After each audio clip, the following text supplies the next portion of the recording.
am I kidding? I forgot. I have a husband. And he's an African husband too. He's not gonna stand this. No starch on my plate, just fish and salad.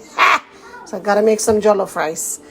If you want a South African's version of jollof rice, I just tested the oil to see if it's ready. And it is ready. Azisha.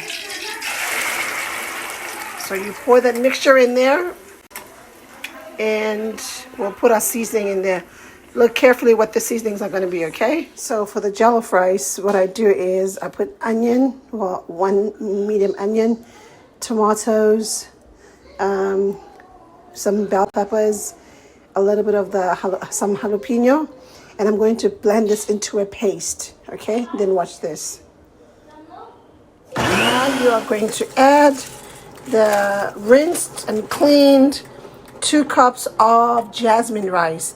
Vele container your ice cream yakdala. Like you want some fancy containers, go watch Somizi's channel. This is not Somizi, okay? This is an ice cream container that is now a mixing container. So, yep, add that in there. Stir it up. Stir it up. Little darling, stir it up. Okay, so I stirred it up together. And now it's ready to go to the heated oil. For the seasoning, chicken bouillon or chicken cubes, curry, chili, onion powder. We need fresh sage, ginger powder, thyme, and I'm not going to use the salt because I'm using the chicken bouillon, okay? And I'm going to add this to the boiling. Okay, so now I'm going to cover this and let it cook.